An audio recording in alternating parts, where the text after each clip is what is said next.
são 1 dia e meio. Se for de avião, são 3 horas, quase 3 horas, 2 horas e meia.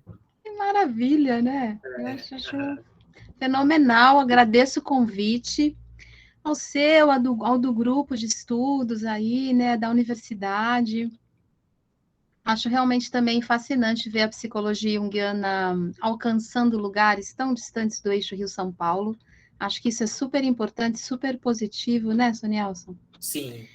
E eu estava aqui quase ligando meu iPad também, porque eu estou ouvindo muito baixo você falar. Vocês estão me ouvindo bem? Estou ouvindo bem. Não, né? Então Sim, Sim, ouvindo bem, ouvindo bem. Então, eu vou continuar. Não sei se é o Sonielson que eu estava ouvindo baixinho, mas acho que vai dar para seguir por aqui.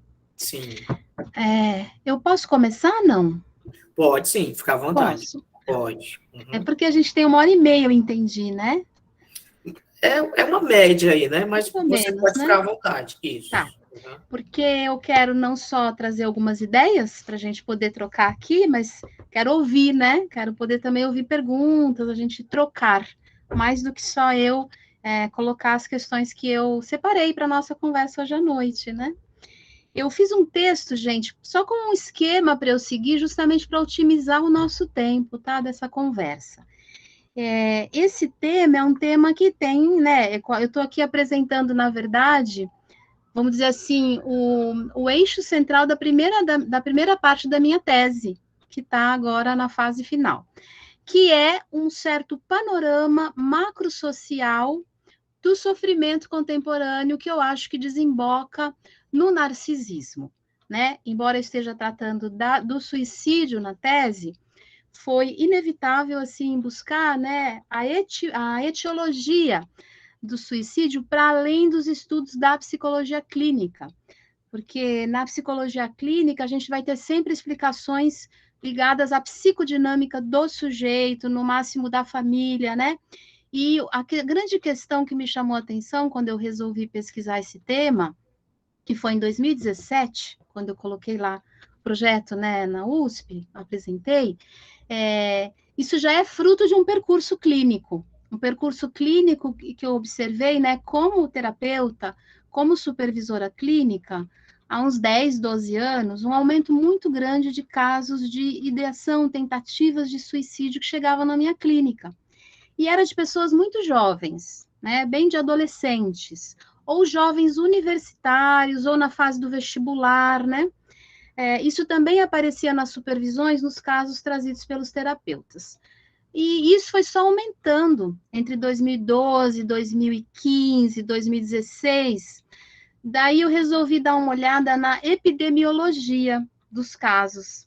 E o que eu vi foi um dado epidemiológico assustador, que na verdade permanece até hoje, sobretudo no Brasil, por faltas de políticas públicas de prevenção ao suicídio.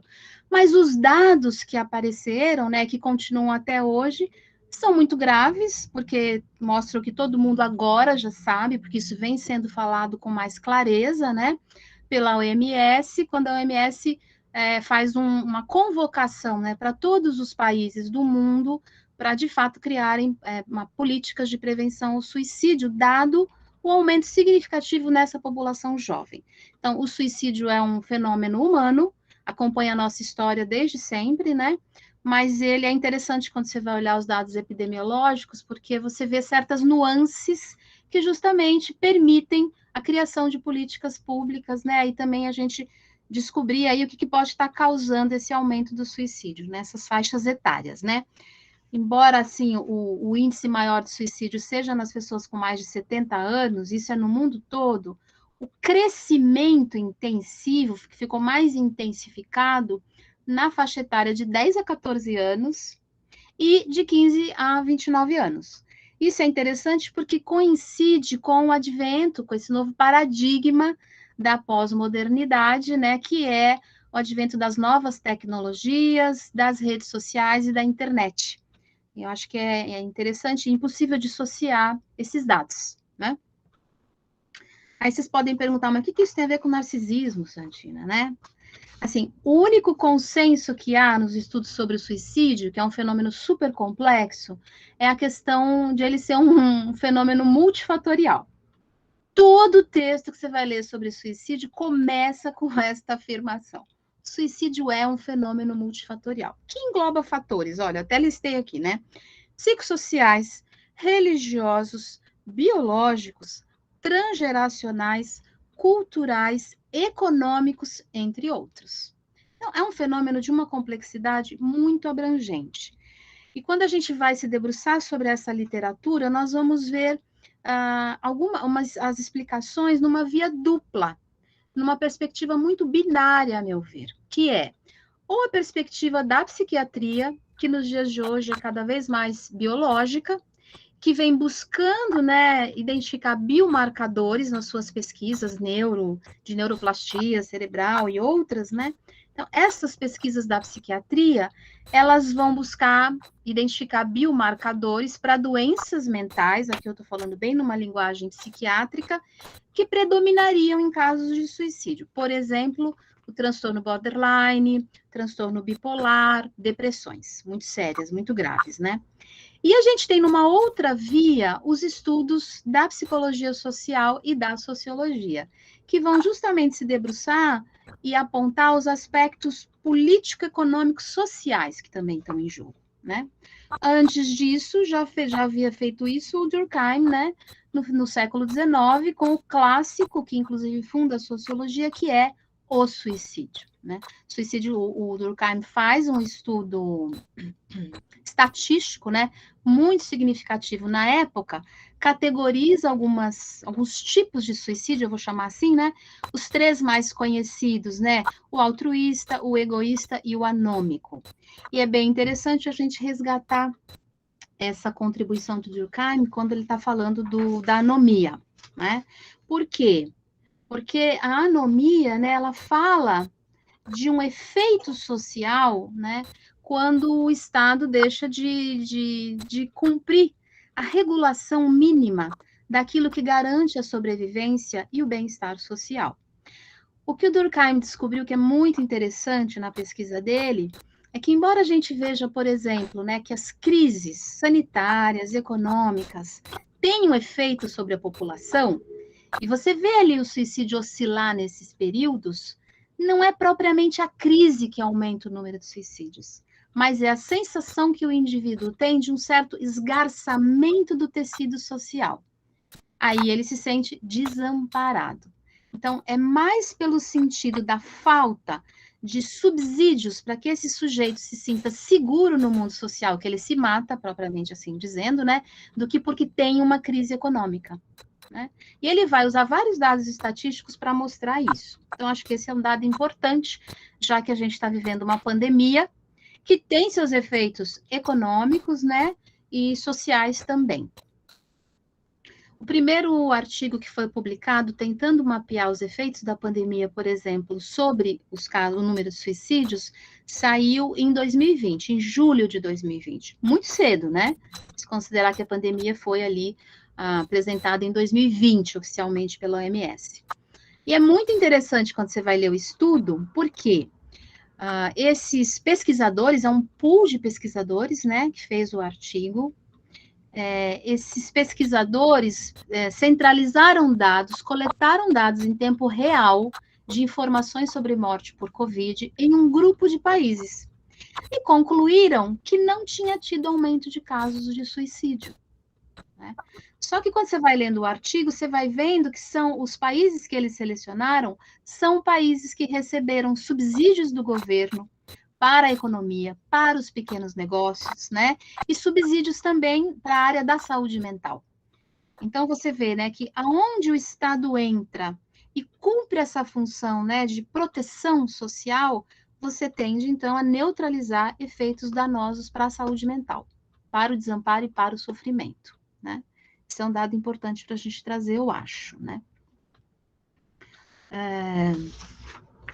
Então, assim, entre olhar só para as teorias psicológicas, clínicas, propriamente, e entre olhar só para os estudos da psicologia social, eu acho que a gente precisa integrá-los. Como a minha tese propõe pensar a prática do terapeuta com esses casos, eu queria muito oferecer aos meus colegas junguianos, esse é o objetivo central da tese, uma forma de pensar o manejo do suicídio na clínica, abrindo o nosso olhar para a psicologia social. Principalmente porque eu acho que a teoria do Jung é uma teoria que integra o aspecto individual, pessoal e coletivo social, certo? A primeira discordância do Jung em relação ao Freud foi quando ele apresenta um outro nível do inconsciente, que não é só pessoal, que é o inconsciente coletivo.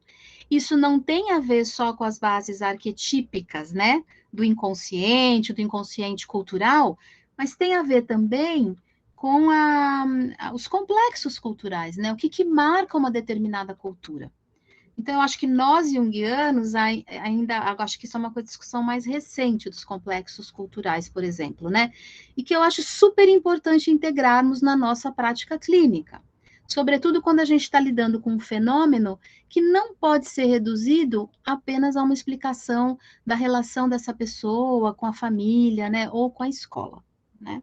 Mesmo que a gente tenha que considerar a relação da pessoa, né, que está pensando em suicídio com a escola, a gente já vai estar dentro do campo social, né? Então, não dá mais para ficar pensando em suicídio só num nível intrasubjetivo ou familiar. Senão, a gente está dentro do campo e da perspectiva psicanalítica, na verdade, a meu ver, né?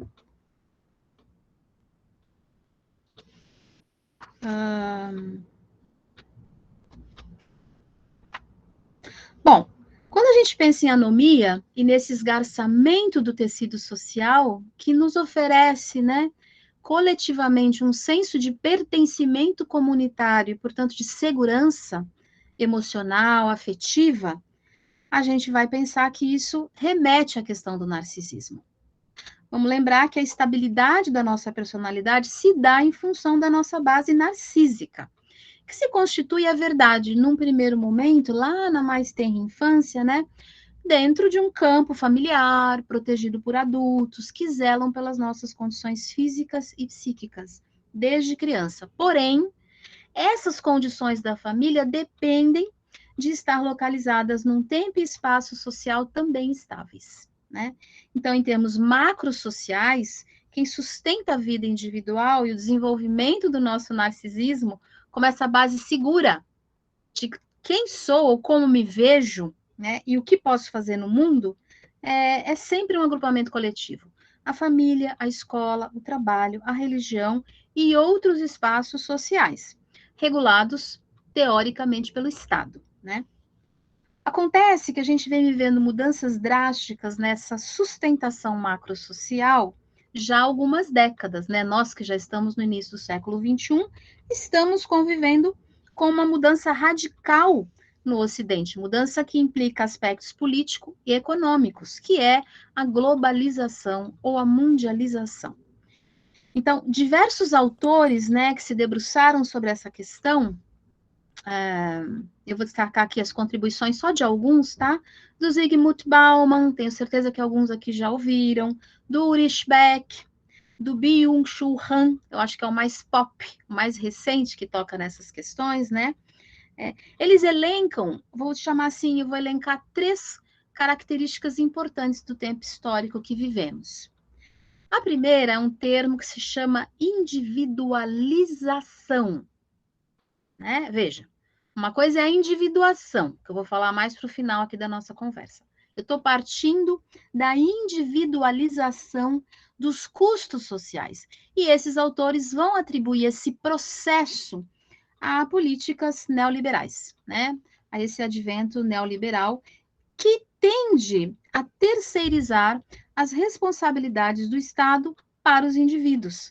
Há uma, então, individualização não se confunde com individualismo, tá, gente? Embora produza de individualismo, né? A individualização é um processo político e social em que o indivíduo vai se tornando cada vez mais sobrecarregado a dar conta das bases mínimas da sua existência. E nisso ele fica muito sobrecarregado. A gente tem que pensar que, primeiro, somos seres sociais, em termos arquetípicos e biológicos, né? E isso cobra um preço do indivíduo. Por quê? Porque ele é alçado, ao invés da gente poder contar com as instituições, com a proteção das instituições, agora o indivíduo é a instituição.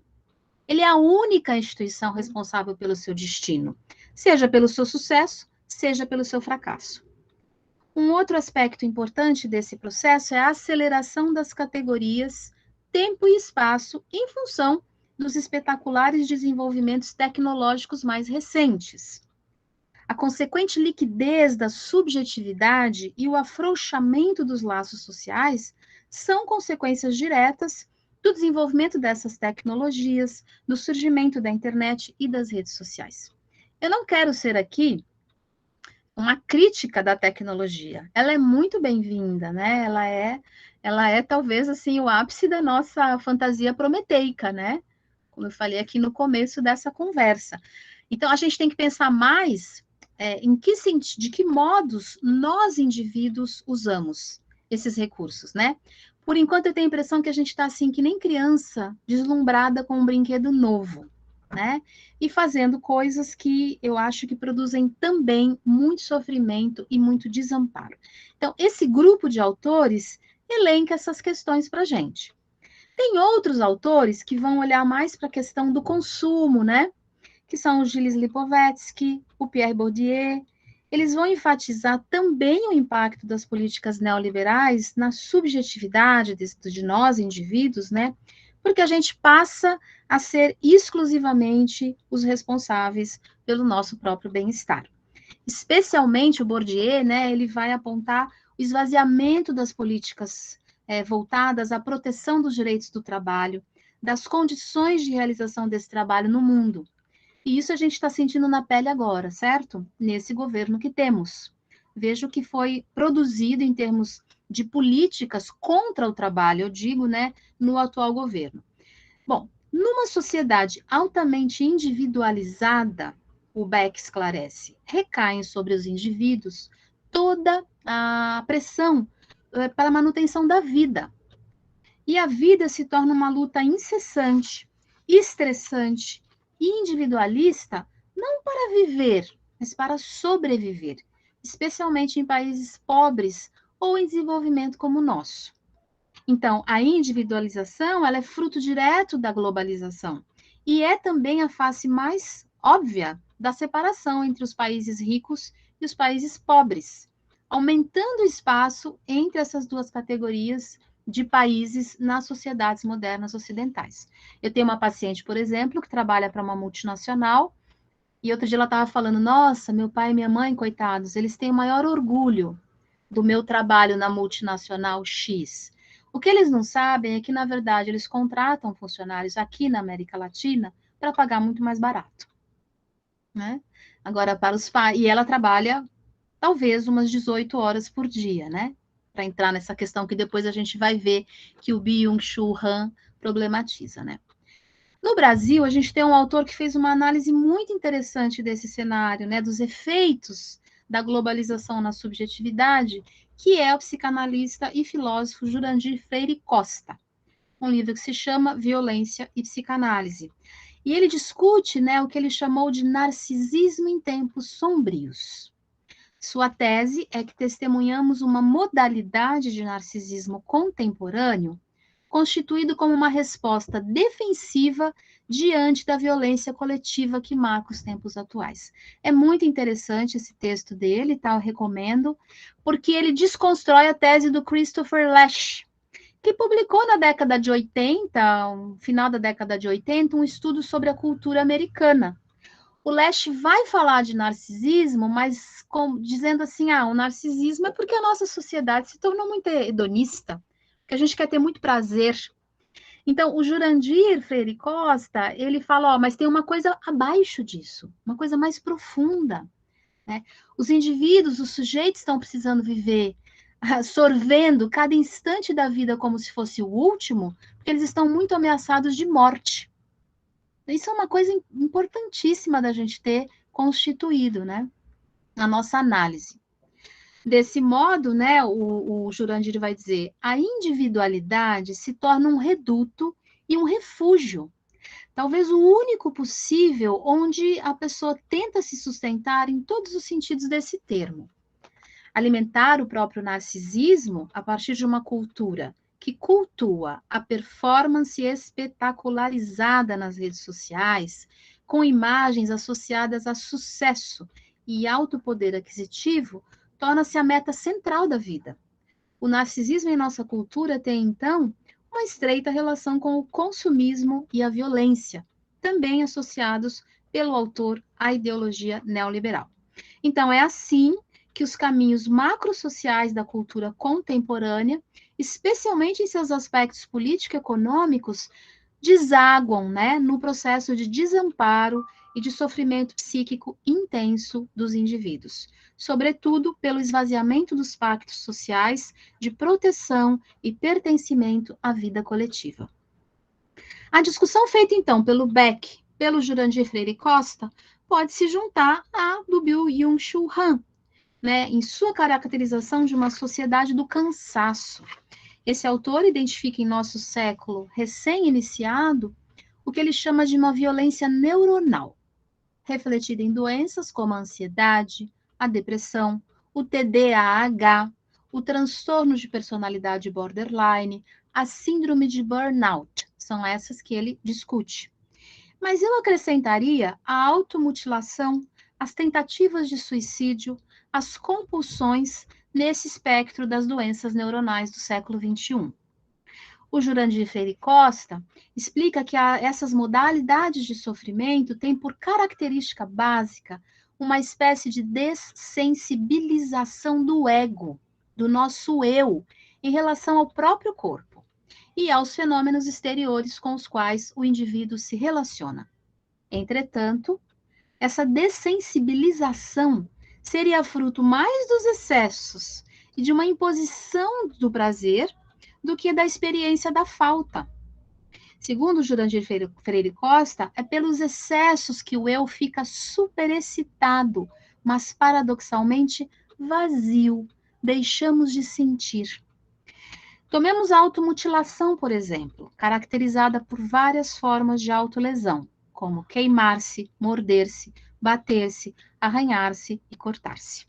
Esse conjunto de comportamentos é relacionado a estados de tristeza e angústia intensa, que podem tanto ter relação com uma tentativa de promover algum alívio emocional, como também dar notícias de tentativas inconscientes de suicídio, principalmente entre adolescentes e jovens, aonde a gente observa mais esse fenômeno, né? Paradoxalmente, diversos autores entendem que a automutilação refere-se, né, a um gesto que visa restaurar no sujeito uma sensação mais concreta e imediata de si mesmo, como se o corte na carne e a visualização do sangue permitissem restaurar uma sensação de existência e reconhecimento imediato de si. Isso a gente vê na clínica também, né? A explosão das compulsões também aponta para esse sentido de busca de excitação, sem, contudo, permitir a criação de significados para a experiência vivida, pois que o indivíduo deixa de integrar os sentidos do que vive. Ele apenas busca obter sensações cada vez mais intensas no corpo. Algo que podemos relacionar ao que o crítico literário e filósofo Walter Benjamin identificou lá no início do século XX como o que ele chamou de experiências de choque. Então é interessante, né? O Benjamin lá nas primeiras décadas do século XX, observando os efeitos do capitalismo naquele caso, né? Vai falar de experiências de choque que seriam advindas da superestimulação promovida pela aceleração do tempo. Ou seja, a gente está lidando com a aceleração do tempo desde um século atrás, né? Essa aceleração do tempo, ela ia sendo imposta ao homem que vivia na cidade, principalmente, por conta da sua relação com o trabalho, que era cada vez mais orientado pelo tempo das máquinas que infestavam as fábricas e as cidades. Né? Então, o sujeito tinha que trabalhar, tem hora para entrar, tem que bater o ponto. O corpo vai aí sendo cada vez mais regido por um tempo artificial, o tempo da máquina. Benjamin também problematizou os custos sociais produzidos pela modernidade naquela época. O trem do progresso, como ele vaticinou, implicava em uma sensação de tempo que não permitia mais ao indivíduo planar ou sorver da experiência contemplativa das coisas do mundo, que poderia dar acesso à aura, seja de uma obra de arte ou de um pôr do sol. Quem de nós contempla pôr do sol nos dias de hoje? Ou estrelas, né? Não foi pouco que decorreu dessa mudança no cenário cultural, com efeitos para a experiência subjetiva do indivíduo ao longo do século passado. Então, nós estamos vivendo talvez o ápice, eu espero, né, desse processo que vem vindo já há um século. Na pressa imposta lá no século passado pelo advento do capitalismo e da vida burguesa, a possibilidade, então, de circular pelo mundo sem rumo e sem objetivo por algum tempo ficou impossibilitada e tornou-se até mesmo condenável pelo espírito de um tempo em que o ócio e a contemplação já não são mais possíveis, sequer aceitáveis, né? Ora, podemos pensar, então, que num cenário cultural organizado e regido a partir de um paradigma no qual o sujeito é estimulado a experimentar tudo ao mesmo tempo agora, a relação com os objetos acaba sendo indiferenciada, como se não houvesse a possibilidade psicológica de reconhecer ou estabelecer limites ou separações entre aquilo que é vivido e a própria personalidade. É nesse sentido que penso que nesses adoecimentos ligados à angústia e à impulsividade relacionados a uma forma excessivamente narcísica, uma vez que ao perder-se em si mesmo, falta ao indivíduo condições de estabelecer justamente uma relação de alteridade entre ele mesmo e o outro, inclusive a própria dor, né? Porque o corpo é o primeiro lugar onde a gente se depara com o outro, né? Bom, vale lembrar a passagem do mito em que Narciso justamente definha e morre por estar apaixonado pela própria imagem, deitado à margem do espelho d'água que o captura e de onde não consegue sair. Atrás dele, conforme narra o poeta, estava a ninfa Eco, que também definha e morre, sem nunca ser percebida por Narciso. Ela, inclusive, perde o corpo. Ela vira apenas uma voz. O mito é uma metáfora para uma dinâmica que pode ser considerada, eu acho, tanto em termos exteriores, nas relações interpessoais entre duas pessoas, como em termos intrapsíquicos. E se Narciso e Eco forem partes de uma dinâmica da nossa personalidade, né? Sendo que uma das partes está voltada para uma imagem projetada do lado de fora, que é uma persona em termos junguianos, né? Enquanto outra parte se encontra lá dentro, desconhecida, abandonada e à espera de atenção. Mas no mito, tragicamente, o encontro entre o narcisismo do protagonista, a partir de sua condição em si mesmada, e a repetição estéril das últimas palavras de sua parceira, Eco, levam Narciso e ela a nunca viverem um encontro, pois que não existe em nenhum dos dois a condição de se reconhecer diferente um do outro, e, portanto, de se apresentarem e se relacionarem a partir da noção de alteridade, daquilo que falta em um e que pode ser buscado num outro.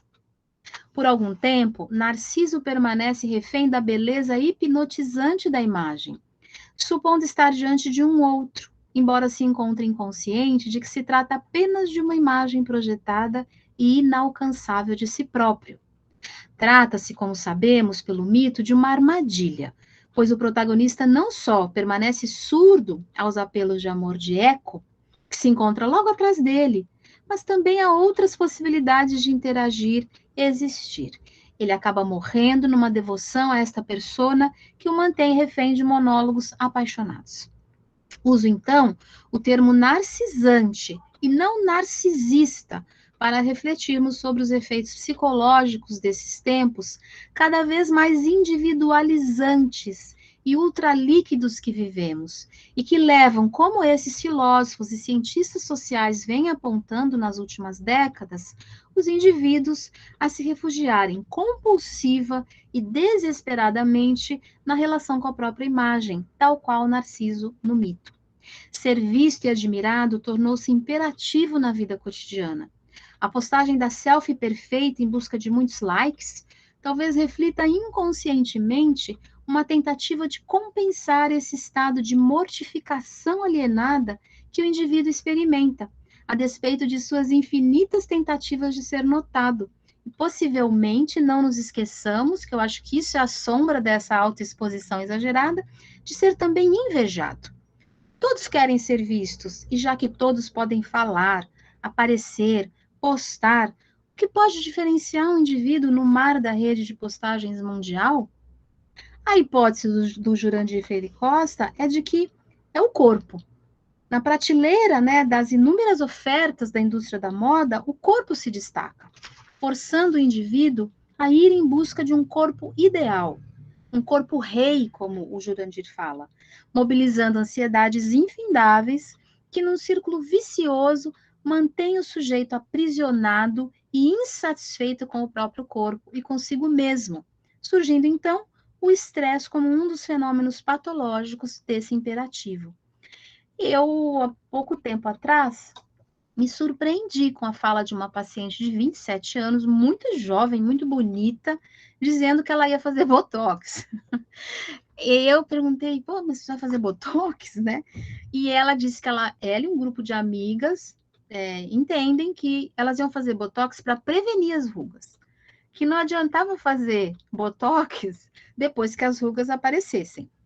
Então, esse é um sintoma que ameaça e condiciona o sujeito, pois o discurso dominante é de que não há limites para sentir-se bonito e feliz, dadas as inúmeras atividades físicas, dietas e medicações disponíveis no mercado para garantir um estado de felicidade plena, assim como as medidas de um corpo perfeito, que nós sabemos só existem nos comerciais de televisão.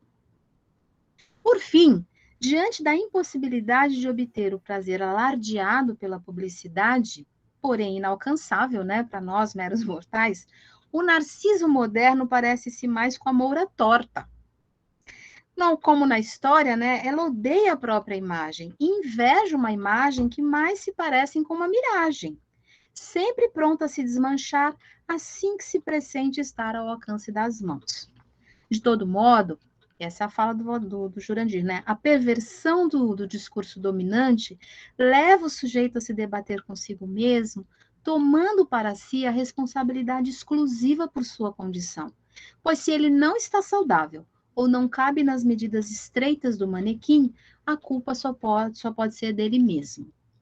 Nesse carrossel exibicionista e performático, o eu permanece refém de um movimento autoerótico das pulsões do corpo, ou imerso naquele primeiro estágio do narcisismo que o Freud chamou de narcisismo primário. Em ambos os casos, ainda está distante da capacidade de direcionar a libido para um encontro com o outro, um outro que seja reconhecido como alteridade, o que caracterizaria também o que Freud chamou de narcisismo secundário, no seu célebre texto, né, de 1914. Acabei a primeira parte, tá? Outra faceta do mal-estar contemporâneo seria o tédio profundo, em função do excesso de estímulos, informações e impulsos que interferem e modificam a estrutura e a economia da atenção dos indivíduos, obrigando-os a buscar técnicas de atenção, concentração e organização, ou a serem diagnosticados e medicalizados como portadores do famigerado TDAH. Para quê? Retomarem sua capacidade laboral e, né, de consumo. Excitação, impulso e consumo sempre andaram de mãos dadas no mundo capitalista. Numa época atravessada pela promessa técnico-científica como a nossa, as dimensões de tempo e espaço tornaram-se cada vez mais relativizadas, e a vida pode ser experimentada num touch, o que supostamente reduz nossa subjetividade à ponta do dedo indicador, desintegrando-nos, de certa maneira, da totalidade sensorial que nos compõe e da qual dependemos em grande medida para compreender os acontecimentos em nós e ao nosso redor e dar a eles o devido significado e importância, não só pragmática, mas subjetiva, afetiva. Bom, a gente poderia fazer. Eu fiz 4 perguntas, tá, para vocês. Podemos até falar delas depois. como lidar com a aceleração vertiginosa do tempo vivido no mundo atual das redes sociais? Que impactos deixam essa aceleração na capacidade de vivermos e criarmos significados no bojo de uma cultura que se encontra atravessada pelo apagamento opressivo da subjetividade? De que maneira essa aceleração marca a experiência, tanto em situações privadas como sociais e coletivas? De que maneira a indiferença a que somos submetidos no mundo contemporâneo interfere nas trocas afetivas e no nosso isolamento social?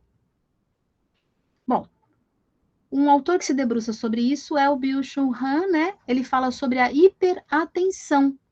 E ele questiona esse estado de hiperatenção, apontando a importância do repouso e da contemplação como elementos fundamentais para se alcançar algum descanso espiritual. Pois pura inquietação não gera nada novo, apenas reproduz e acelera o que já existe, conforme ele alerta. Na sociedade do desempenho, o excesso de informações, de projetos e de atividades impede aos indivíduos a experiência nos termos propostos por Benjamin. Então, o Han dialoga com o Benjamin por colocar o ego em estado hiperativo e, desse modo, praticamente impedido de viver aprofundamentos anímicos, como aqueles que podiam ser experimentados há um longo tempo atrás. Bom, mas o símbolo requer a corporeidade para acomodar as sensações e integrar os significados no campo da consciência, como explicou Jung. O indivíduo precisa ter condições para contemplar e entrar em relação dialética com algo que lhe acontece, senão ele só sofre. O modo desse indivíduo se relacionar com os acontecimentos pode ser na base de vivências de choque ou experiências carregadas de afeto e significado. O primeiro lugar onde acomodamos o acontecimento é no corpo. Elaborar psicologicamente requer, portanto, uma presença do corpo no tempo e no espaço. Mas a pressa que marca a nossa vida contemporânea, de tal modo que somos capazes de interagir com vários equipamentos eletrônicos ao mesmo tempo, na busca da tal hiperexposição virtual que nunca alimenta a exaltação narcisista desejada pelo ego, ansiosamente, então, perseguida, principalmente nas redes sociais. Essa busca obsessiva nunca alcança a plenitude imaginária, como o Narciso lá olhando para o espelho, né, gente? E funciona como um bumerangue, retornando o indivíduo a um vazio carregado de ansiedades infinitas. De modo que, em busca de se sentir com a bola toda, veremos cada vez mais os indivíduos se sentindo como bolas murchas. Quem faz essa discussão é uma psicanalista chamada, né, Elizabeth Jerusalinski.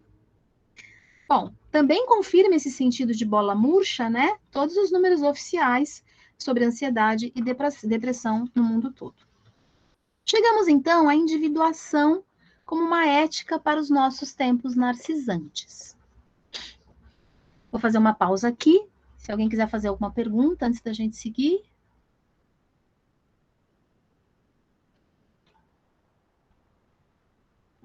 Comentário ótimo da Magda. Como na música eu tenho pressa e muita coisa me interessa, mas nada tanto assim. Muito bom, Magda.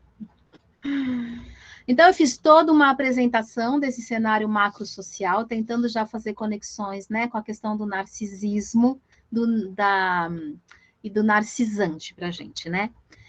Bom, como a gente pode pensar, ou pelo menos como eu interpreto a teoria do Jung sobre o processo de individuação como uma ética para os nossos tempos narcisantes? Porque há outros modos de interpretar a teoria do Jung.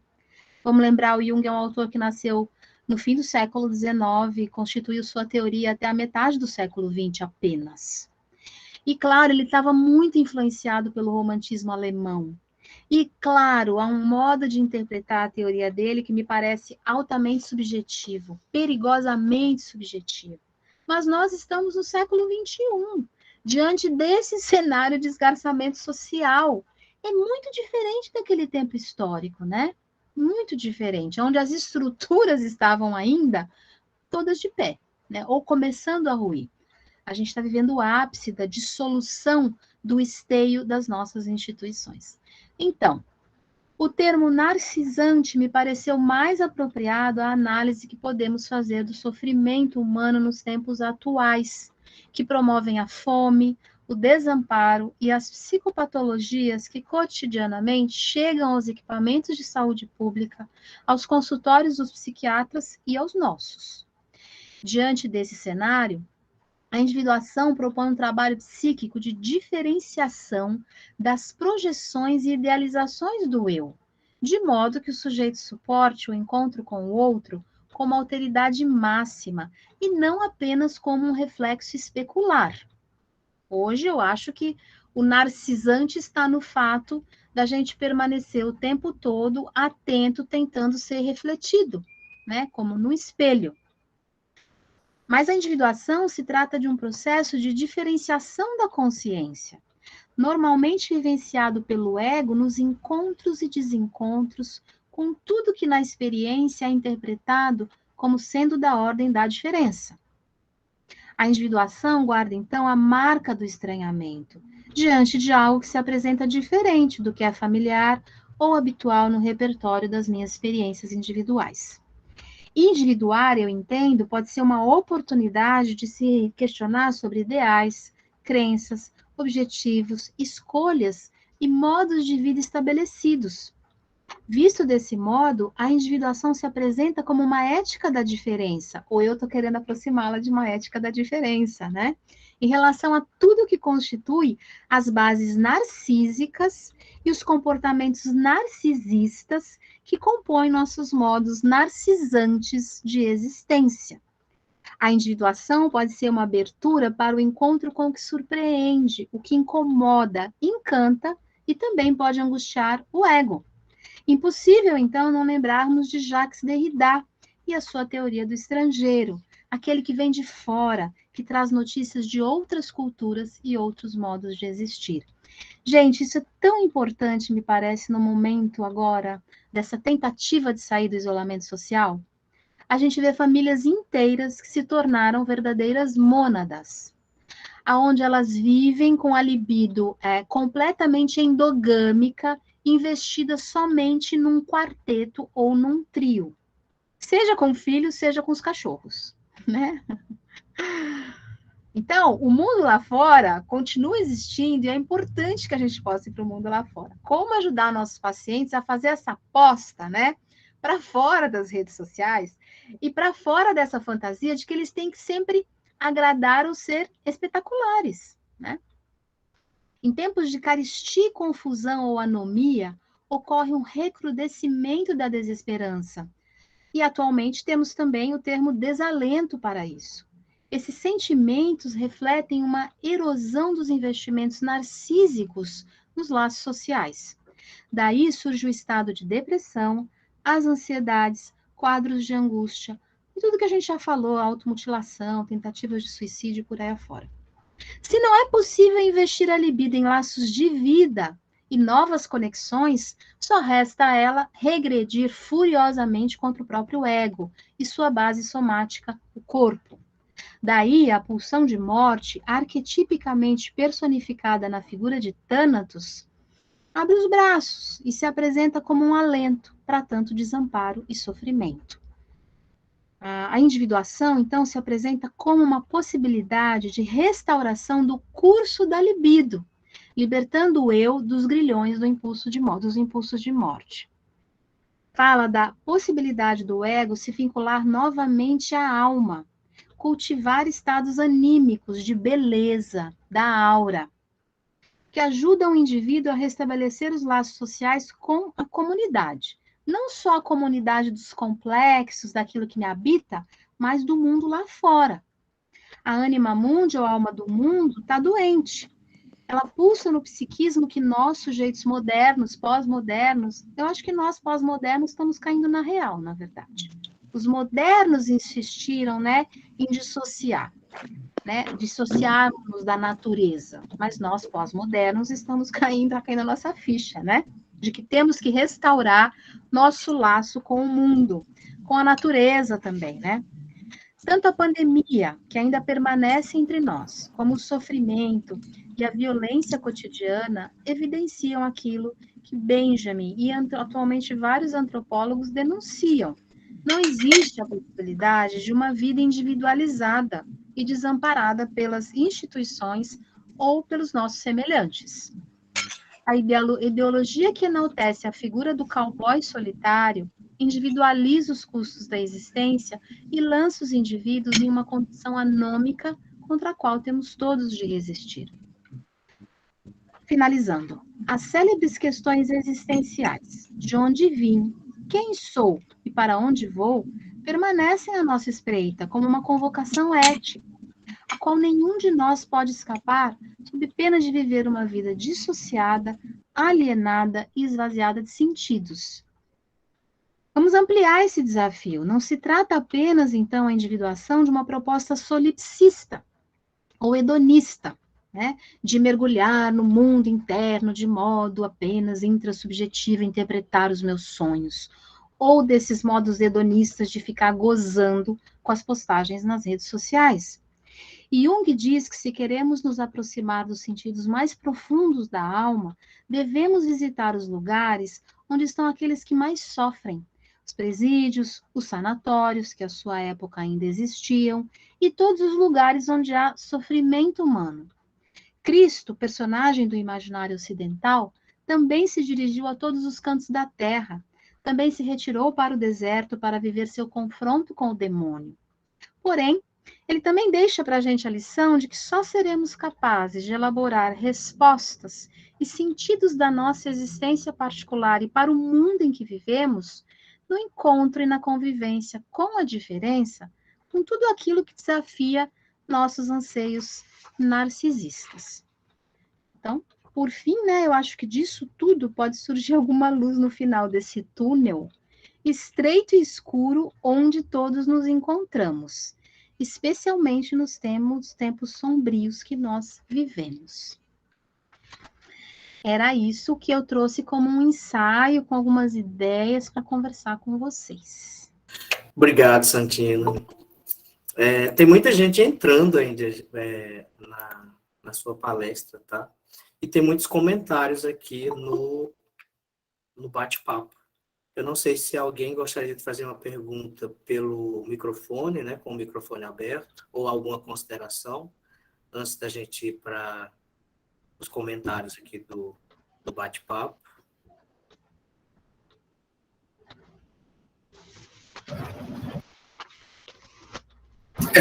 No caso, eu só queria agradecer, né, a professora Santina pelas palavras que esclarecem muito para a gente a respeito do Jung, e uma coisa que eu achei muito interessante, né, por muito tempo a religião estava meio, vamos dizer, desvirtuada, né, elas estavam assim, naquela dicotomia religião e ciência, né, então é bom a gente ver quando junto com essa ciência, com a psicologia, também pode trazer a religião, trazer o Jung recomendando essas visitas aos locais de sofrimento, tudo, para a própria valorização da vida, né?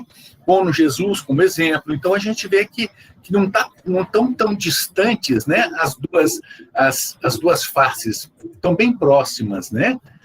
A gente saber, não, vamos dizer assim, radicalizar nenhuma das duas partes, ter aquela diplomacia para poder unir as duas, que formam um todo bem, mas bem assim, vamos dizer, eu acredito que pode levar a gente muito para frente. É isso, professor, e muito obrigado, viu? Obrigada eu, Ademar. Excelente, acho que você sintetizou aí meu objetivo final, né? Foi correlacionar, né, e de um certo modo ressaltar, né, o vigor que eu acho que tem na teoria do Jung, se a gente puder fazer uma releitura de algumas questões que ele trabalhou lá na primeira metade do século XX, né, atualizando-as para o momento atual, né? Muito obrigado, pessoal. De nada. Obrigado, Ademar. A Cláudia quer falar? Vamos lá, Cláudia Bastos. Oi, gente, boa noite. Oi, Santina, obrigada aí, muito boa mesmo sua apresentação. Sou aluna do IGEP, já tive aula com você lá. E esse tema que você está falando é justamente o tema que eu escolhi lá para a minha monografia, que eu estou terminando o curso. E eu fico pensando assim, você até acabou com um panorama otimista, assim, que eu fico em dúvida, né? Mas como a gente sabe que a individuação... Desculpa, gente, eu tô com Covid, tô meio... Ai, falhou a voz.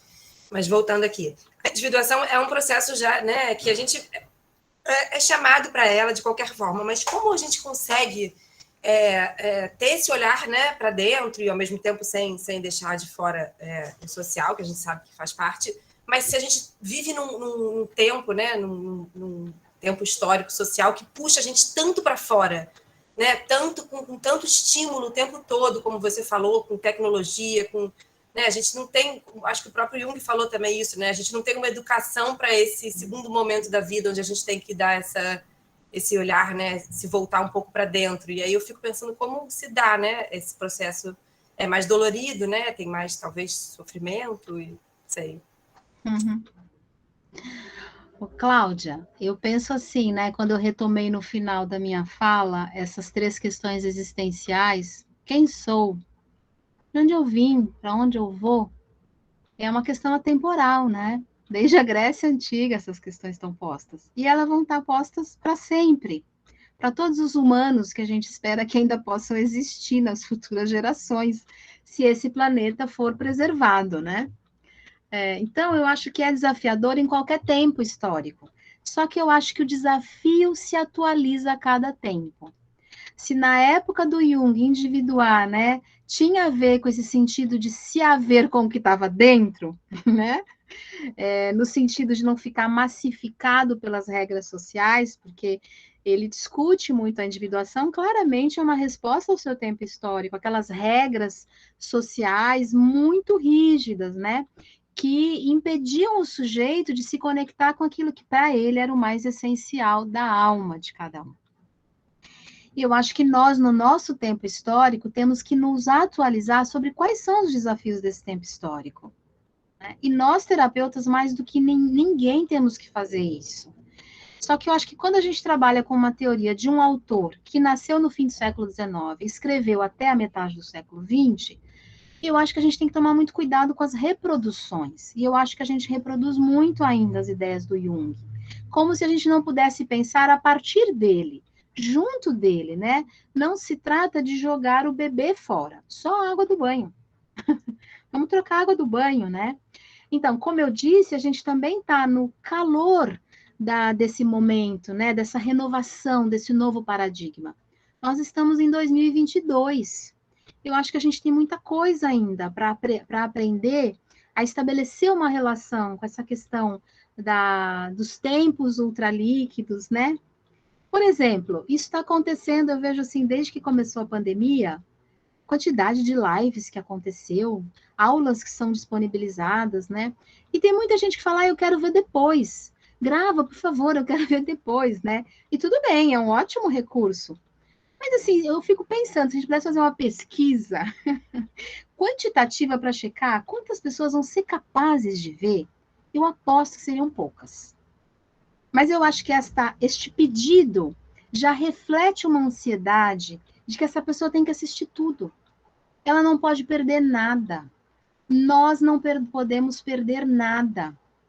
E aí é interessante, né? Porque a gente pode pensar, o que está à sombra dessa necessidade de consumir, de se expor loucamente, né? De se ver refletido nas redes sociais? É o vazio, é a falta.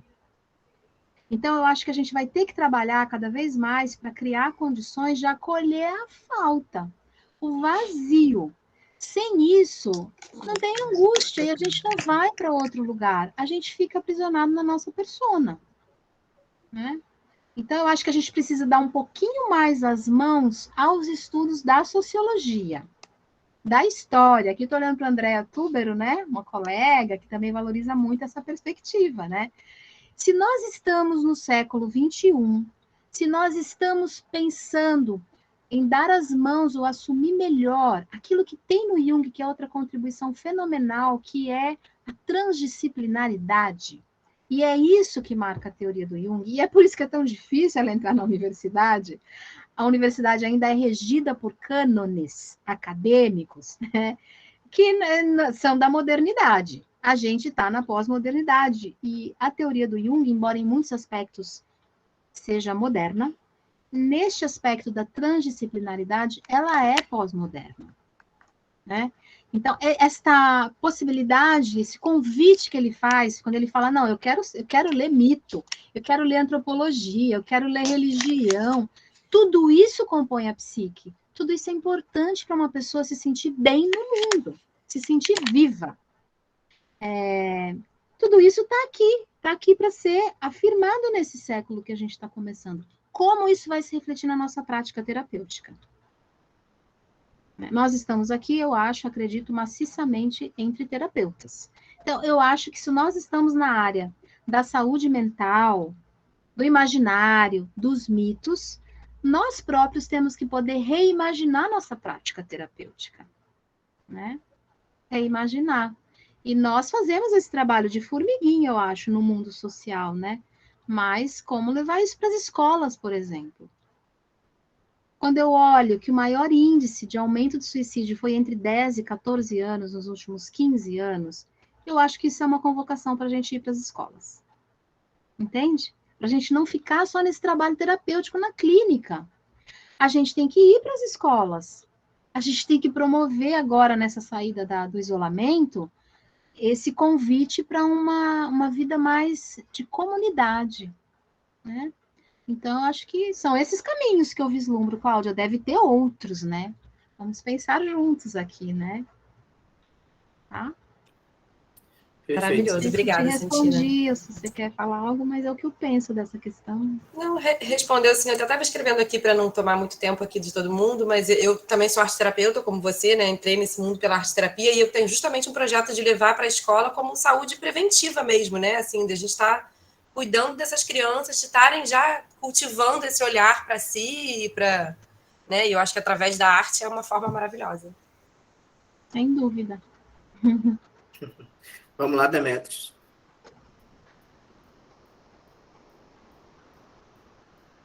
Oi, boa noite. Boa noite. Primeiro, muito obrigado pela palestra, me pegou de surpresa. Eu esperava alguma coisa boa, mas não assim, nesse nível tão maravilhoso que você trouxe.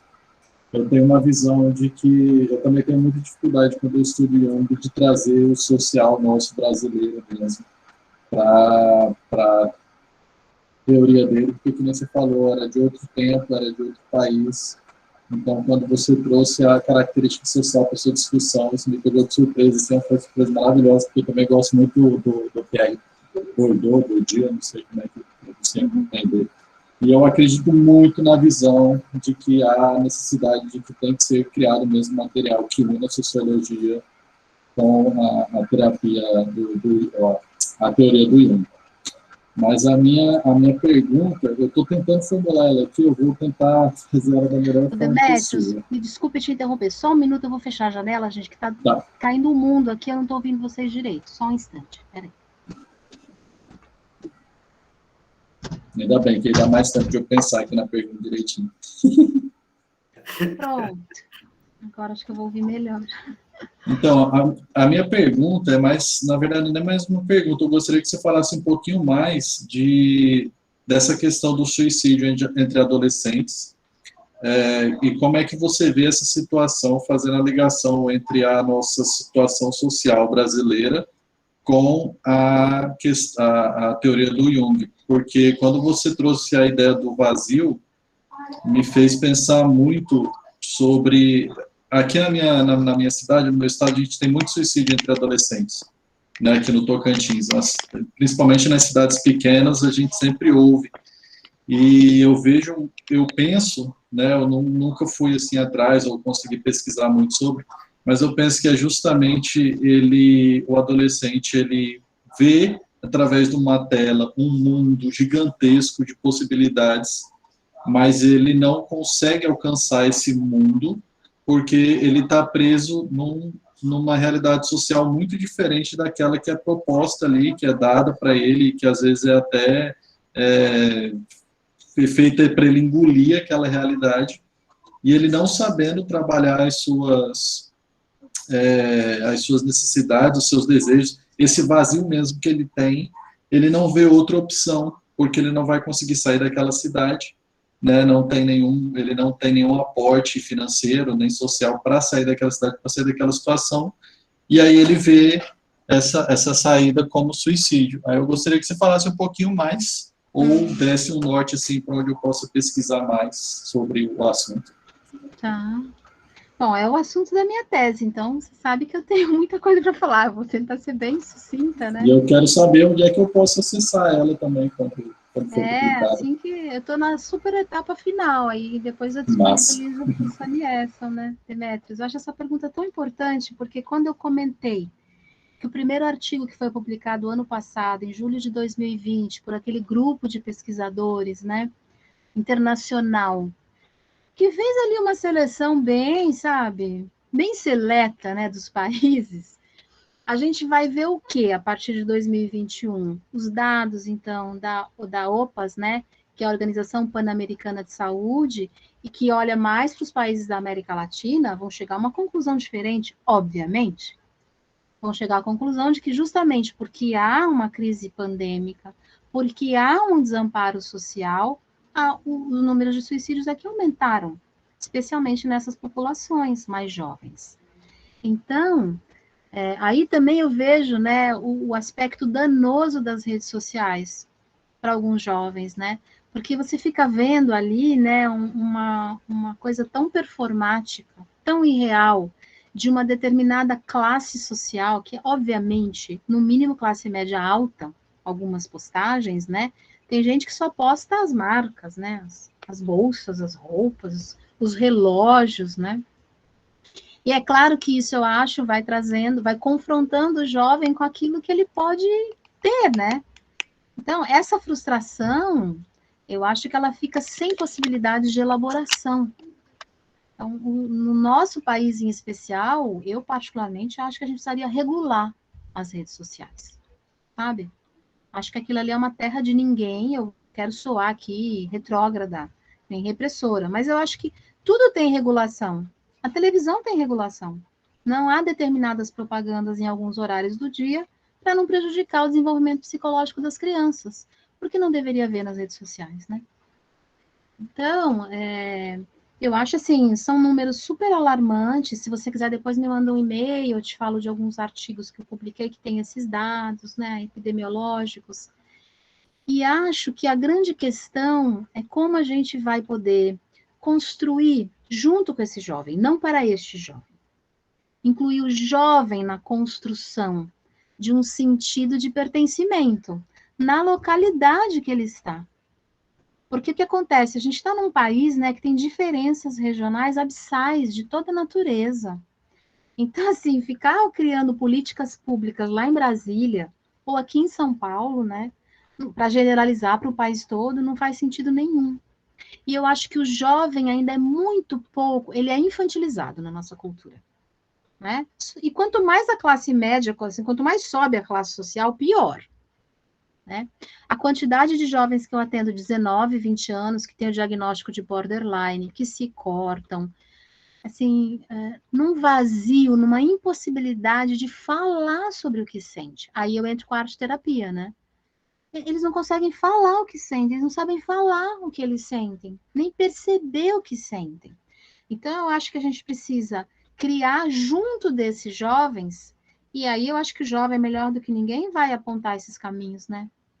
Eu acho que a arte é sempre um excelente caminho, né? A música, a arte, como estar junto oferecendo essa possibilidade para ele dizer o que ele precisa, o que ele deseja, né? E construir essas pontes, por exemplo, com as prefeituras, né? Dentro do que é possível dos programas sociais. Não será neste governo, eu acho. Talvez num próximo, né? Não sei, Demetrios, estou pensando assim, junto do que você falou, não sei se... Não, perfeito. Muito obrigado pela expandir a ideia. Ótimo. Vamos lá, Ivana. Boa noite. Boa noite. Primeiro, eu queria agradecer pela palestra, foi assim, maravilhosa, né? Muito rica. Aliás, como tudo que você produz, parabéns. Né? E, assim, na sua fala, me fez lembrar um pouco o seguinte, essa ideia de levar para a escola é algo que a gente vem também tentando fazer, Enquanto isso, a gente tem trabalhado com os meninos em formação de professores, eu trabalho com o pessoal de filosofia, e a gente conseguiu agora implementar no novo projeto de curso uma disciplina que tem como base Jung, né, para os meninos de filosofia. Foi uma luta com a defesa, porque há uma resistência, a gente sabe, né, mas a gente conseguiu. E, assim, os meninos estão adorando, a gente está querendo montar, quer dizer, a gente já estruturou um grupo de estudos de Jung, e, assim, o que eu percebo é que é um lugar muito grande, a gente já faz um trabalho na sala com os meninos, e eles adoram e estão motivados, estão lendo, né, estão na graduação, estão interessados por isso. Então, assim, com certeza, isso é algo que tem todo vamos dizer assim, um espaço para isso. E alguns estão estagiando. Então, eles pegaram material comigo e levaram isso para a sala de aula. Eu estou esperando agora que a gente vai ter retorno para ver como é que foi a aceitação dos meninos. Mas, enfim, eu acho que faz todo o sentido, né? E uma outra coisa, essa questão do suicídio, semana passada nós tivemos um aluno nosso que cometeu suicídio. Ele não é exatamente meu aluno, ele é do curso de Sociologia. Mas uma coisa que foi ponderada é que, assim, ele é de uma classe social com algumas dificuldades, e ele estava com uma bolsa, PIBID, né? E com o corte do governo, ele perdeu essa bolsa. E a própria família dele pontuou, né, que foi algo que talvez ele também não tivesse conseguido administrar, porque as dificuldades eram muito grandes, né? Então, assim, além de tudo, tem as políticas públicas, mas a ideia era mesmo falar um pouco disso, de que tem espaço e a gente está vendo acontecer e como os meninos ficam motivados a ouvir o que Jung, né, com todas as adaptações que a gente faz, o vínculo que faz com a filosofia, mas assim, como tem um grupo, como posso dizer, como é possível se trabalhar com isso? Eu acho que a gente deve continuar, né, Cláudia estava falando nisso também, eu acho que a gente deve tentar continuar nesse processo, eu acho que tem tudo a ver. E depois eu também queria seu e-mail, como algumas pessoas falaram aqui, para pedir esse material que você disse que tem para disponibilizar. Bárbara, Ivana. E se for possível, a gente assistir a defesa de sua tese, porque vai ser algo assim maravilhoso de ver, né? Eu penso. Eu vou estender o convite para quem quiser ver, né? Vai ser bárbaro, muito bom. Ô, Ivana, eu estava pensando, né? A gente leva o Jung, mas leva também a Nise, que é uma brasileira, sabe? Vamos, né? Eu sinto que a gente precisa também incorporar os autores brasileiros, né? Os autores da América Latina na teoria junguiana, porque é o que o Demetrius falou, né? O Jung é um suíço-alemão, era um suíço-alemão, que nasceu na última década do século XIX. E ele era genial, eu acho, porque ele levantou teoria, ele criou teorias, ele vislumbrou coisas ali, né? Sensacionais, escreveu. Mas eu acho que a gente também precisa colocá-lo em companhia de autores latino-americanos, para pensar a nossa realidade latino-americana. Assim, a gente faz isso. Como eu também tive um tempo lá no IGEP, então eu levo o material de vocês, Aldemar, aqui da Bahia, o Carlos, a Hermelinda. Aicil Franco, que é colega da Bahia. Tem um pessoal, assim, então a gente passou uma bibliografia vasta para o pessoal, e inclusive eu sou dessa que acredita que a gente tem que valorizar a prata da casa, né? Isso aí. E as mulheres, né? E, enfim, assim, o nosso curso de filosofia é um curso bem interessante porque ele tem mitologia africana, a gente traz, sabe, essa outra discussão, assim, também para o curso. Então, é um curso bem motivado nesse sentido, né? E ótimo. Que inclui. Sorte dos alunos, né? Ele tá com uma boa nota, tá com uma boa referência. Tá que bem bárbaro. legal. Que legal. Muito bom, muito bom. Vamos lá, Caio. Boa noite, Santina. Diante dessa questão que você traz, né, da ética da individuação, e junto dessa questão da gente pensar a psicologia junguiana aplicada ao nosso contexto, né, como que você percebe, assim, esse chamado da individuação, assim, e também estendendo a pergunta para essa questão, assim, hoje em dia o materialismo tá tão forte, assim, que o chamado da individuação não necessariamente, talvez, né, até uma pergunta, né, que antes se coloca, o Jung coloca, depois da metade da vida, né? Então, como é que você enxerga esse processo e até, assim, a clínica também, né? Como é que vem esse chamado mesmo, assim? Uhum. Acho que essa é outra coisa que a gente pode atualizar, né, Caio? O Jung, que viveu num tempo histórico, né, onde ele mapeou a individuação a partir de uma crise de meia-idade. Porque a constituição subjetiva eu acho que era outra, a relação com as instituições era outra. Eu acho que a gente pode libertar um pouco o conceito de individuação desta coisa de uma data, né? Eu acho que a individuação tem a ver com crises e transformações. Então, por exemplo, o que acontece é que eu acho que cada crise é um estágio de individuação, né? É um momento de individuação. Do quê? Da imagem do ego que o sujeito tem de si, né? Em relação ao que está se passando na vida e no mundo. Então, nesse sentido, eu penso que a individuação, ela acontece, por exemplo, na adolescência. Eu acho que é a primeira grande crise da vida, né?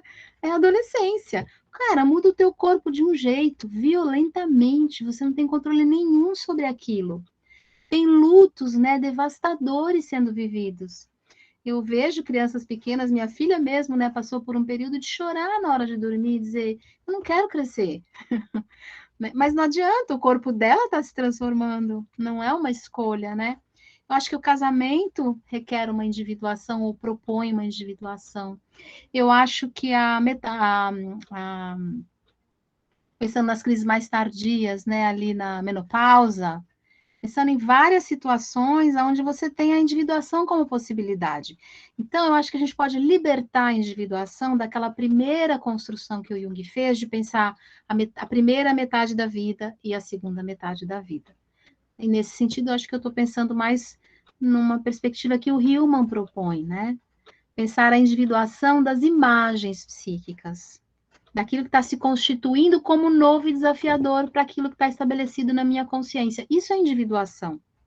Eu tenho algo estabelecido na minha consciência, no meu ego, que me constitui, que eu estou familiarizada e que eu preciso transformar. Então, isso aparece, como você pergunta, como que isso aparece? Eu acho que aparece com crises, em geral, né? Onde se inaugura algum tipo de confusão, de dúvida, de angústia, né?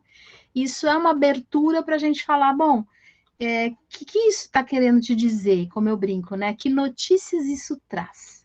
As notícias não estão prontas. É um chamado para a gente tecer juntos os significados dessa mudança na vida, né? Tem crises profissionais também, eu acho que isso é outro fenômeno muito contemporâneo. Como aumentou a longevidade, é super comum a gente receber pessoas na faixa dos 40 anos, né? Até antes, bem estabelecidas profissionalmente, e que não se veem mais refletidas na escolha profissional que fez aos 18, 20 anos. Né? E essas pessoas vão reinaugurar um modo de viver. A individuação tem a ver com isso, é a possibilidade de reinaugurar modos de viver, né? De sentir e de viver. Quando eu dava aula no IGEP, que já me desliguei de lá recentemente, essa eu achava que era a coisa mais legal que tinha, assim, eu fiquei observando esse fenômeno, que tinha muita gente ali que era engenheiro, advogado, e que fazia o curso para, na verdade, estar olhando para si, sabe? Ou publicitária, ó, alguém falando publicitário, né? Economista, engenheiro, tinha aos montes, eu descobri que os engenheiros têm, assim, uma sensibilidade incrível, né? Então, acho que eu penso, sim, por esse caminho, individuação nos tempos atuais, né? Perfeito, Santina. A Vânia, boa noite, Vânia. Que bom que você veio. A Vânia, colega da Oca. Vânia, Andréia, Dúbilo também. Camila Ribeiro. Quanto tempo, Camila? Obrigada por hoje, Sam, maravilhoso.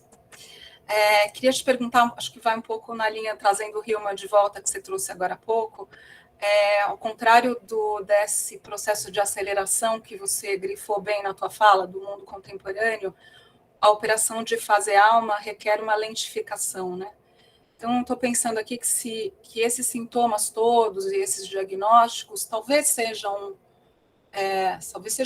ou são de fato um furo da alma, né? Uma tentativa da alma de se fazer, nesse processo todo, né? Então, acho que tem aí um lugar muito importante do analista, do psicólogo, que a gente possa lentificar e olhar com cuidado para esses diagnósticos e não ceder às demandas de cura imediata, de medicalização, para que esses diagnósticos sejam, mais uma vez, excluídos, ou que a alma seja excluída através dos diagnósticos. Eu queria que você falasse um pouco disso. Ô, Vânia, você sabe que essa questão foi a minha hipótese da minha tese, né? A hipótese que eu levantei lá no passado foi a seguinte: eu acho que a psicologia clínica geral, não só junguiana, está colonizada pelo discurso médico, medicalizante. A psicologia clínica está colonizada por um ideal de cura, né, de diagnósticos. E eu levantei a seguinte hipótese: bom, será que nós, psicólogos, sem percebermos, estamos alimentando essa indústria da medicalização, por exemplo? Outro dia mesmo, eu postei num grupo um pedido, como a gente faz, né? A gente pergunta, tem alguém aí que pode atender um paciente com questão suicida? E eu achei interessantíssimo. 5 colegas responderam. Os 5 deram uma resposta muito parecida. Eu atendo se a pessoa aceitar o tratamento psiquiátrico junto. Falei, olha, essas pessoas não sabem nada do caso. Nada. Não sabem nada. Não ouviram nada. Não conheceram esse paciente. Já está condicionada na perspectiva desse terapeuta, e eram 5, todos os 5 que responderam, a ideia de que só atenderiam se tivesse um psiquiatra junto. Isso eu acho sintomático da nossa alma, da nossa época e da nossa prática clínica. Então, eu acho que isso é muito sério, porque a alma, ela requer tempo e diálogo com essas angústias, né? E o que eu observei lá na minha pesquisa de campo, eu fiz 5 encontros com um grupo de 8 terapeutas, todos junguianos, com formação em psicologia, especialização em psicologia junguiana, que já atendiam há 5 anos. Foi assim que eu delineei minha amostra. A grande questão que apareceu foi essa: o medo de não salvar o paciente. E aí a ideia do psiquiatra e do saber médico, que é falaciosa, nós todos sabemos. Eu sempre que atendo um monte de psiquiatra, gente. Né? Desde os que estão na residência até outros que estão formados há mais tempo, né? A grande questão deles é justamente fazer isso que a gente acha que deveria ser feito, que o Hillman fala muito no livro Suicídio e Alma, né? É acolher essas ideias de morte, esses impulsos suicidas, e veja, não estou falando contra o trabalho interdisciplinar com o psiquiatra. Não estou falando disso. Pelo contrário, alguns casos terão sim que ter um acompanhamento psiquiátrico, inclusive para ter possibilidade de trabalho psicológico. Mas eu não posso estabelecer isso como critério anterior ao meu encontro com essa pessoa que está sofrendo, né? Então, eu acho que nisso a gente está com um problema bem grave. Não sei se eu respondi, mas é isso que eu observei. A gente acaba, a psicologia acaba exilando o diálogo com as imagens, né? Que é tão fundamental. As imagens do suicídio, né? Que é tão fundamental que se trabalhe para fazer a alma nesse processo. Sim. E olha, eu lembro disso numa disciplina que eu fiz na USP do doutorado, que estava lá essa discussão, porque só tinha psiquiatra dando as aulas e tal, e eu falando da Nise da Silveira e da alma. E aí chegou uma hora que eu falei assim para o professor, que é um psiquiatra, né, importante do IPQ aqui de São Paulo, eu falei, professor, mas veja, qual vai ser a diferença, então, entre a consulta que o paciente vai fazer com você como psiquiatra e comigo como terapeuta? Porque se é para eu fazer a mesma coisa, se é para eu ter a mesma visão, que eu tenho que já saber qual é o diagnóstico e encaminhar para um psiquiatra, eu não sei qual é o sentido que diferencia o nosso trabalho. O que diferencia o nosso trabalho é o acolhimento do sofrimento, a escuta de um sujeito particular e estar em contato com as imagens que estão aparecendo na psique dele. Se eu tiver que já olhar para isso tudo, sabendo que isso é TAG, TDAH, acabou o trabalho com a alma, né? Acabou. E nós estamos colonizados dessa questão, dessa lógica biológica e medicalizante da psiquiatria contemporânea. A psicologia mais... Bom, a comportamental, então, eu acho que aquilo realmente, assim, é praticamente um braço direito da psiquiatria, né? Assim, não há uma lógica de escuta da alma. Mas entre junguianos isso me surpreende. Isso me surpreende muito. Porque nós temos um autor que é o Jung, no século XIX, um psiquiatra, que só criou a teoria dele, porque ele foi ouvir e se atentar às imagens míticas do delírio dos pacientes.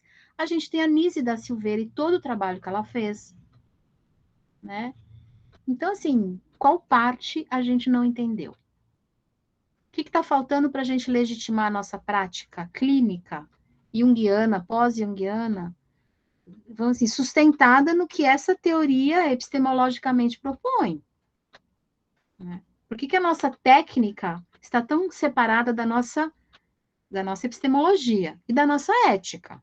Se eu tenho uma questão de eu ter uma ética para com as imagens, é uma ética de relação com as imagens, de considerar que as imagens têm algo a dizer e até a elaborar, né? Senão, o que a gente está fazendo?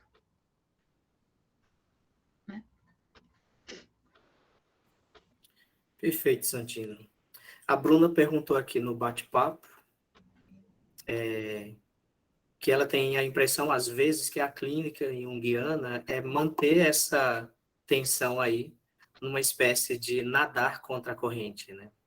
Também entrar já nessa lógica a partir dessa perspectiva. Se você teria algo a dizer sobre isso.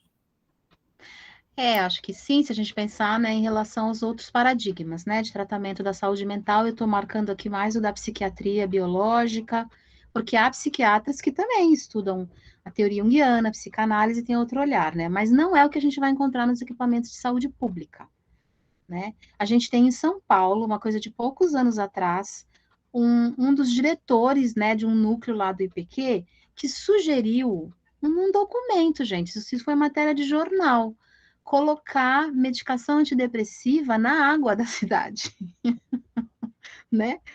Então, assim, isso é real, isso acontece, né? Então, assim, há uma fantasia médica, né, aí levada, obviamente, às raias da inflação psíquica, que é muito louca, né? E que é, assim, essa psiquiatria é a psiquiatria que é oferecida à maioria da população. Seja pelos equipamentos de saúde, a não ser que a pessoa vá para um CAPS e para um SUS. Mas se essas pessoas forem para os planos de saúde, nas consultas de 10 minutos, eu já vi caso de criança que chega numa supervisão, que a família recebeu um diagnóstico de esquizofrenia numa consulta de 15 minutos de uma criança, né? Isto acontece, né? Então, eu acho que nesse sentido é sim nadar contra a maré, sabe? Eu acho que a gente tem que firmar um pé naquilo que legitima a nossa visão de mundo, visão de homem e prática terapêutica, certo? Eu acho que isso depende da gente ser criterioso também naquilo que fundamenta o nosso trabalho, né? O pessoal lembrando aqui, Santina, do Admirável Mundo Novo, né? Com esse exemplo que você trouxe, que ele é surreal, né? No final das contas. Mas o que não é surreal no mundo hoje, especialmente no Brasil, Sonilson? Sim. Eu sinto no pesadelo, eu não vejo a hora de acordar, entendeu? Sim. Eu fico Professora, né? só de falar um comentário, o rapaz veio arrumar o ar-condicionado aqui em casa e ele estava falando, olha, viver no Brasil não é para qualquer um não, viu? O cara tem que ser poderoso, porque é complicado aqui a coisa tá preta. Admirável Mundo Novo está realmente super atual, né? Infelizmente, né? Como questionar, desculpa, é que surgiu uma pergunta aqui, como questionar essa cultura medicamentosa sem bater de frente? Sem bater de frente, não sei qual era o resto da pergunta. Com a classe médica. Minha questão para mim não é se eu estou batendo de frente ou não, Caio. Quando eu digo que estou legitimando minha prática, quando eu falo com um psiquiatra, como falei ontem, né? Uma paciente, vou falar muito rapidamente, eu nem sei o tempo, Sonielson, você me fale aí, tá, querido? Já passamos um pouco das 21, Santina. Então, vou falar só isso, assim, né? Um caso de uma jovem de 19 anos, vivendo em outro estado do país, que veio para São Paulo para fazer faculdade, na Poli, né? Famosa, esses mitos, né? Da USP, da Poli, né? E uma moça, assim, que no primeiro dia que eu vi, Eu falei, cara, como essa pessoa tá aqui sozinha? Né? Aí liguei pro psiquiatra e ele me deu 5 diagnósticos dela. A fulana é isso, é isso, é isso, é isso, é isso, é isso. Né? Ah, tá, e o que mais, assim, você percebeu, né? Quanto tempo você atende ela? Como que esses diagnósticos foram aparecendo? Aí ele me respondeu uma coisa que eu achei muito louca também. Ele falou assim, nossa, eu teria que olhar o prontuário dela para te responder isso, né? Então, assim, eu não vou bater de médio de frente com ele, mas é claro que eu vou falar com ele de outro lugar, né? Vou falar do lugar da minha prática. Eu falei para ele que eu achava que ela precisava, por exemplo, porque realmente ela tem muita dificuldade de se expressar nas sessões, eu propus ela pintar. E foi impressionante, né? A gente fez uma coisa muito simples, um pedaço de papel, pastel seco, e ela pintando, e ela começou a falar. Então, assim, o problema é ela ou é esse modo de lidar com ela? Que ele falou, ela é pouco cooperativa no tratamento, eu tenho que ficar puxando as coisas dela, blá, blá, blá. Ele ficou reclamando da paciente para mim, né? Aí eu falei, mas que outros caminhos você tem? Porque você é o psiquiatra dela, né? Porque aí ele falou assim para mim, eu preciso que você me ajude nisso com ela. Eu falei, não, eu vou construir uma relação com ela, e falei para ele, até mandei a foto do trabalho dela. Ele falou, ela falou mesmo dessa sessão, que ela ficou melhor, lá, lá, lá, lá, lá, lá, lá, lá, lá. Então, assim, eu não tenho que bater de frente com ele, mas eu posso afirmar que o meu modo de trabalhar e olhar para um paciente e falar de um processo terapêutico com ele vai ser de outro jeito. A mim não interessa esse monte de diagnósticos, né, gente? Eles interessam, mas eles não podem ser o nosso, né? Não pode, porque você perdeu a pessoa, né? Você perdeu o encontro com essa pessoa, né? Santina, eu acho que talvez ainda dê tempo para mais uma pergunta da Ariane. Vamos Pois lá, não. Oi, Ariane. Oi, boa noite. Eu estava pensando aqui, não é bem uma pergunta, né? Eu estava pensando aqui em tudo que você falou, foi muito conteúdo e eu estava tentando, assim, assimilar, assim, algumas coisas. E eu fiquei pensando um pouco, quando você falou do neoliberalismo e a questão do desamparo, e eu tinha visto uma palestra há um tempo atrás que estava falando sobre isso, né, do desamparo ligado ao neoliberalismo, e falando um pouco sobre como a nossa sociedade hoje em dia, ela tá muito em voga, né, até na questão política, né, questão de coisas sobre sexualidade, sobre a família, aborto, cura gay, essas coisas, e junto com isso, uma questão de um fundamentalismo religioso, né, atrelado a essas questões, né? E o rapaz que estava dando essa palestra estava falando sobre isso e também estava falando de uma coisa sobre teologia da prosperidade, que é uma coisa que algumas, né, igrejas, né, têm, de colocar uma doutrina religiosa e que a benção financeira, ela vem com determinados, você deve fazer determinadas coisas, né? E cumprir determinadas coisas, que tem muitas coisas a ver com essa questão da sexualidade. Então, se você tiver uma imagem positiva, um discurso positivo, que também parece um pouco a ver com o que você estava falando, eles conseguem, né, esse retorno financeiro. E ele trouxe a questão do fundamentalismo religioso e dessa teologia da prosperidade, muito a ver também com essa questão do desamparo, né, atrelado ao Estado.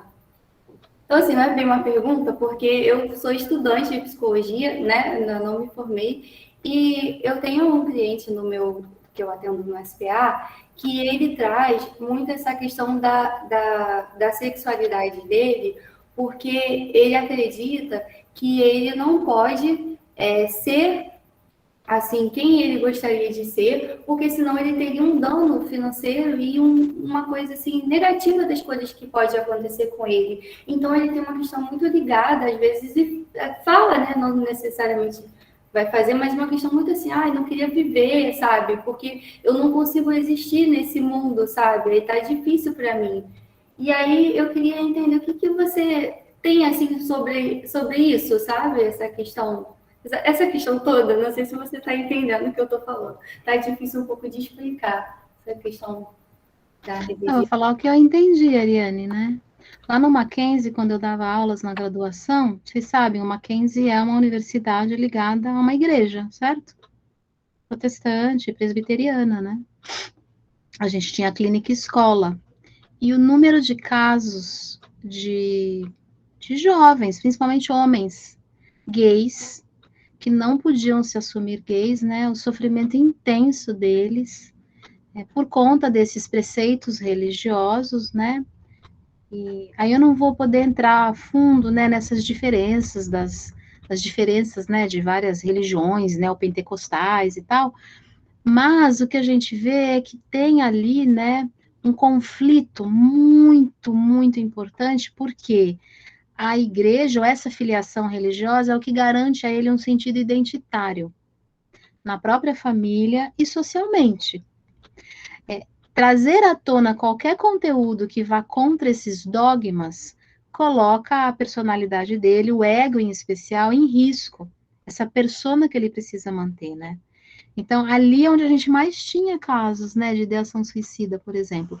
E nos dados epidemiológicos também você vai ver, a população LGBTQ+, né, também é uma das que tem os maiores índices de suicídio, principalmente num país como o Brasil, onde faltam políticas públicas de amparo, né?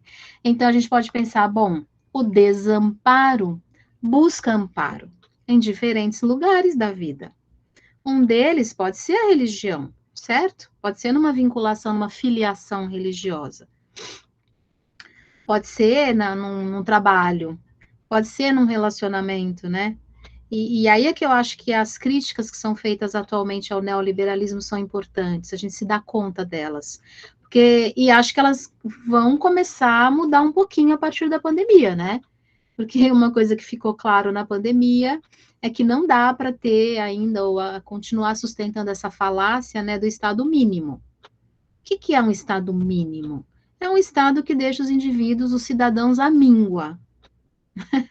Ele vai minguando tudo que sustenta a vida, né, social, coletiva, saúde, educação. No Brasil, isso é, como se diz assim, travestido de privatização. Vou dar outro nome para isso, né? Você quer ter um filho numa escola, não tem uma escola para todos de qualidade, né? Só os que podem pagar têm essa escola. Você quer ter saúde, agora os idosos, por exemplo, né? Coisas super sérias, legislações que estão sendo atualizadas sobre planos de saúde para idosos, né? Não só já tinha essa lei perversa de quando o sujeito faz 59 anos, quando ele vai receber menos com a aposentadoria, do plano de saúde dele dobrar, como agora tem outras implicações para quem é idoso, né? Para majorar o preço do que ele paga para o plano de saúde. Então, assim, eu acho que a gente está realmente num momento de confrontar essa ideologia. E como profissionais também, né? A gente está nesse momento. E as populações mais fragilizadas socialmente, elas vão buscar amparo na igreja, ou nas drogas, né, nas bebidas, enfim, em alguns modos de se anestesiar ou de se sentir pertencentes. Nisso, às vezes, eles têm que sacrificar partes da alma, porque a sexualidade não é pouca coisa, o modo como vivemos a nossa sexualidade é um grande arquétipo, certo? Que vão cobrar um preço muito caro, né? Então, acho que nós, terapeutas, volto a dizer, né? Acho que o trabalho que a gente precisa fazer é de legitimar a alma, né? Inclusive naquilo que pode ser considerado não legítimo pela cultura dominante, né? Acho que a psicoterapia, ela tem uma função social, estou dizendo de outro modo isso. Não dá mais para a gente fazer psicoterapia achando que é uma coisinha que só fica, né, dentro ali da vida pessoal do indivíduo. Isso é pouco, né?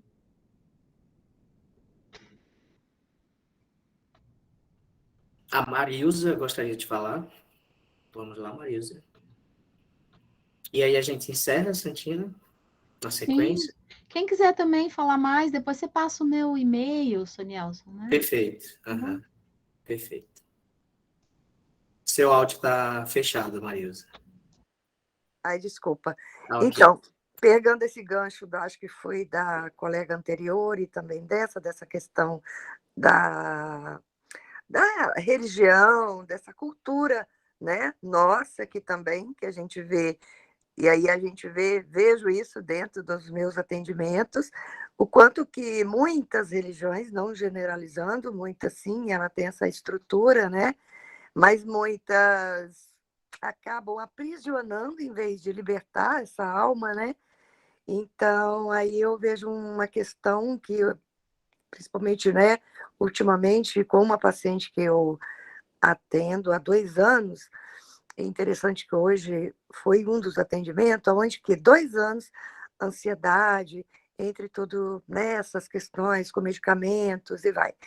Ela não sonhava e eu estimulei ela a trazer sonho, daí um tempo ela traz, e o sonho se repetiu por várias vezes, mudando, o tema era o mesmo, buscando, ela estava perdida, buscando onde era a casa dela, por mais que ela estava próxima à casa, ela se perdia. Enfim, ela vinha de uma religião evangélica, família, não que necessariamente quando ela veio ela estava frequentando, mas vinha ali dessa cultura, mas ela vinha de uma descendência afrodescendente ali, e aí vem Jung quando fala que a gente herda não só a questão biológica, mas também psicológica e espiritual, e a gente trabalhou muito nesse sentido, e assim, já tem mais ou menos uns 6 meses, ela não toma mais nenhuma medicação, consegue dormir tranquilamente, ela avançou. A fisionomia dela, se desse para tirar foto do início e como que ela está, porque agora ela mesma fala, eu encontrei o sentido da minha vida. Ela está na Umbanda, ela percorreu entre todas essas questões aí que ela precisava se encontrar onde era a turma dela, a família dela, família não só biológica, mas dessa ancestralidade, desse sentido de vida, de viver.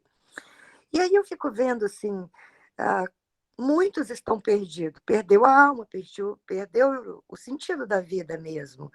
E aí a gente vê muitas religiões ali que também estão perdidas.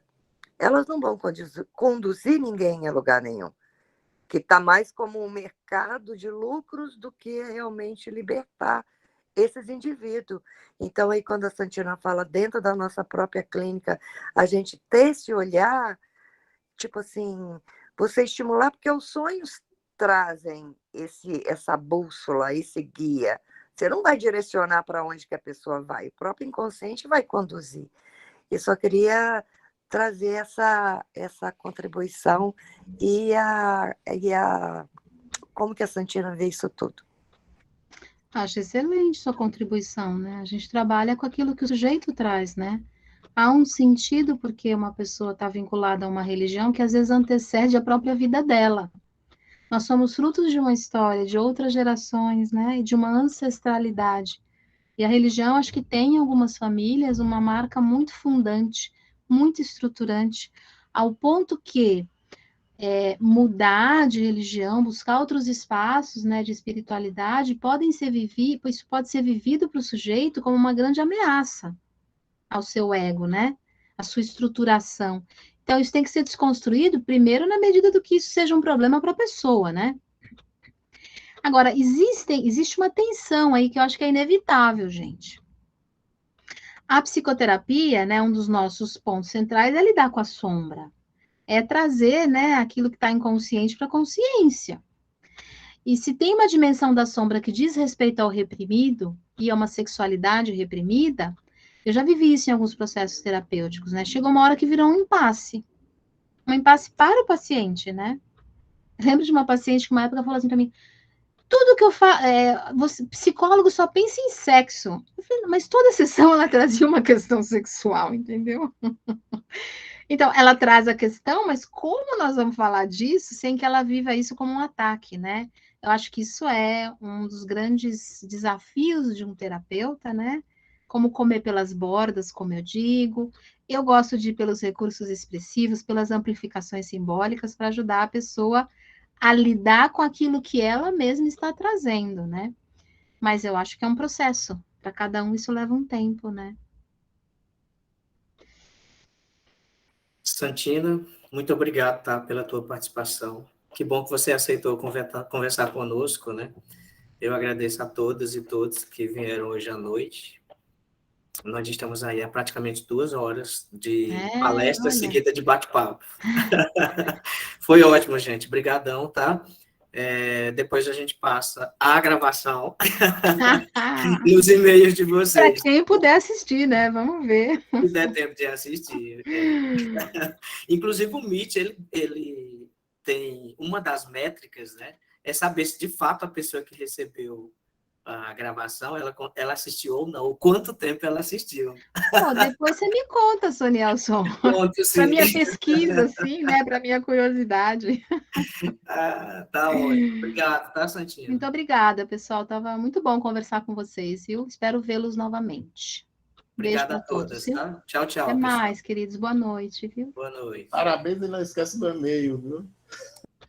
Não esquece do e-mail, é isso? Eu coloquei aqui o Insta, né?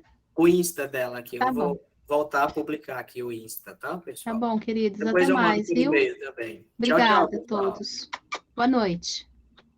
Tchau.